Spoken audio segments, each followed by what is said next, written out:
लोग वश से नहीं विचार से योगी होते हैं। कुछ लोग समझते हैं कि वस्त्र पहनने से ही योगी हो जाते हैं। लोग वश से नहीं विचार से योगी होते हैं। जो सत्य के रास्ते पे चले वही योगी है, और वो जो सत्य को छिपाए वो कभी योगी नहीं हो सकता है। क्या बीजेपी के विधायक केशव प्रसाद मौर्य के समर्थन में हैं? क्या बीजेपी के विधायक ये चाहते हैं कि केशव प्रसाद मौर्य को सीएम बना दिया जाना चाहिए, उन्हें सीएम कुर्सी दी जानी चाहिए? क्या केशव प्रसाद मौर्य को अखिलेश यादव का भी समर्थन मिल रहा है? और क्या अखिलेश यादव ही हैं जो केशव प्रसाद मौर्य को सीएम बनाएंगे? नमस्कार, मैं हूं राहुल शर्मा और आप देखना शुरू कर चुके हैं हमारा आज का खास प्रोग्राम। और अपने इस प्रोग्राम में आज हम जिक्र कर रहे हैं उत्तर प्रदेश के मुख्यमंत्री योगी आदित्यनाथ की। साल 2027 में होने वाले विधानसभा चुनाव से पहले क्या ऐसी नौबत आन पड़ी है कि योगी आदित्यनाथ को अपनी सीएम कुर्सी छोड़नी पड़ सकती है? क्या योगी आदित्यनाथ को झटका लग सकता है? क्या विधायक उनके खिलाफ बगावत कर सकते हैं, या यूं कहें कि बगावत हो रही है? आखिरकार क्या बड़ी वजह है कि बीजेपी के विधायक, जिनमें नंद किशोर गुर्जर और इसके अलावा बीजेपी के कई बड़े चेहरे और एनडीए के जो सहयोगी दल हैं, वो योगी आदित्यनाथ के फैसले से नाखुश नजर आ रहे हैं? और सबसे बड़ी बात अगर कहा जाए तो जो रमजान का जो पाक महीना जो चल रहा है और आखिरी नमाज जो पढ़ी गई है शुक्रवार को, और संभल में जिस तरीके से सुरक्षा व्यवस्था इतनी चाक चौबंद की गई, इस पर सवाल खड़े हो रहे हैं। और ये कहा जा रहा है कि क्या मुसलमानों को डराने की कोशिश की जा रही है? क्या मुसलमानों को टारगेट किया जा रहा है? क्योंकि जो एनडीए के सहयोगी दल हैं उत्तर प्रदेश की, अगर मैं बात करूं तो देखिए, आरएलडी की हम बात कर लेते हैं। और आरएलडी प्रमुख जयंत चौधरी और चौधरी की पार्टी के प्रवक्ता का ये बयान सामने आया कि हम एनडीए के खिलाफ नहीं हैं, लेकिन हम खिलाफ उस चीज के हैं कि आप बंदूक की नोक पर काम मत करवाइए। यानी कि संभल में अगर देखते हैं तो भारी संख्या में पुलिस फोर्स को तैनात किया गया है, और जो सरकार का, योगी सरकार का आदेश आया है कि छत पर नमाज नहीं पढ़ी जाएगी, सड़क पर नमाज नहीं पढ़ी जाएगी। इससे आरएलडी नाराज हुई है।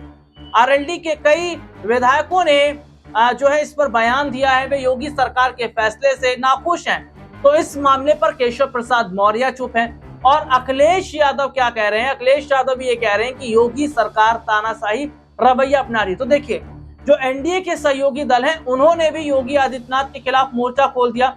और जो कानून व्यवस्था, सुरक्षा व्यवस्था की बात की जाए तो इस पूरे मुद्दे पर योगी आदित्यनाथ के खिलाफ बीजेपी के विधायकों ने मोर्चा खोल दिया।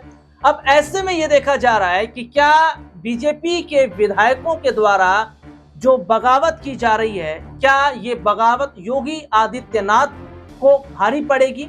और 27 के चुनाव से पहले ही उत्तर प्रदेश में क्या योगी आदित्यनाथ को सीएम कुर्सी छोड़नी पड़ सकती है?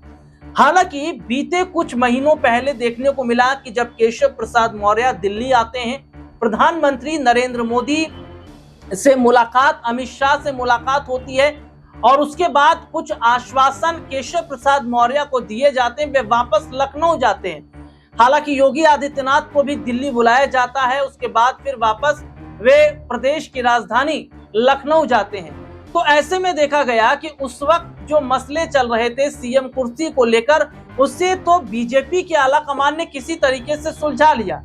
लेकिन अब जिस तरीके से जो 27 में चुनाव होने वाले हैं, उस चुनाव से पहले बीजेपी के विधायकों ने योगी आदित्यनाथ के खिलाफ जो मोर्चा खोला है, और दूसरी तरफ समाजवादी पार्टी के प्रमुख अखिलेश यादव लगातार केशव प्रसाद मौर्य को क्या कर रहे हैं कि वे प्रवोक कर रहे हैं कि यानी कि आप बगावत कीजिए, हम आपके साथ हैं।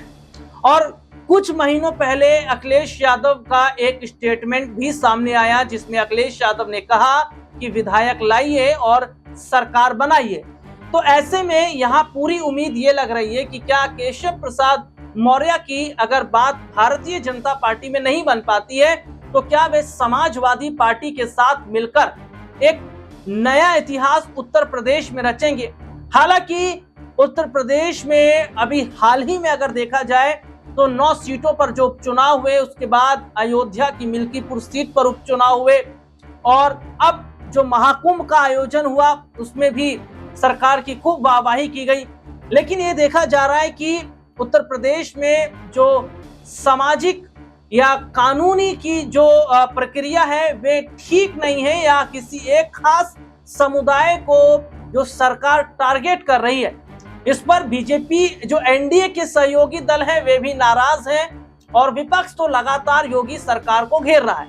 अब ऐसे में बात यह बन जाती है कि क्या केशव प्रसाद मौर्य के पास उतने एमएलए हैं कि वे मुख्यमंत्री अगर बनना चाहें तो बने, क्या विधायकों का समर्थन उनके पास है।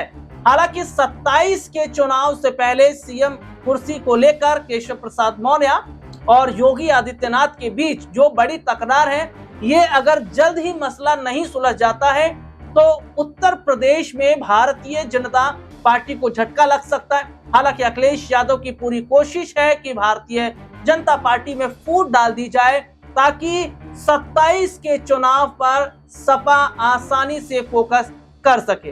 अब क्या केशव प्रसाद मौर्य अखिलेश यादव के ऑफर को स्वीकार करेंगे, और अगर अखिलेश के ऑफर को वे स्वीकार करते हैं तो क्या उत्तर प्रदेश में फिर कुछ नया ही देखने को मिलेगा और क्या योगी आदित्यनाथ की सीएम कुर्सी वाकई खतरे में है। आज के इस प्रोग्राम में इतना ही। इस मुद्दे पर आपकी क्या राय है कमेंट करके जरूर बताएं।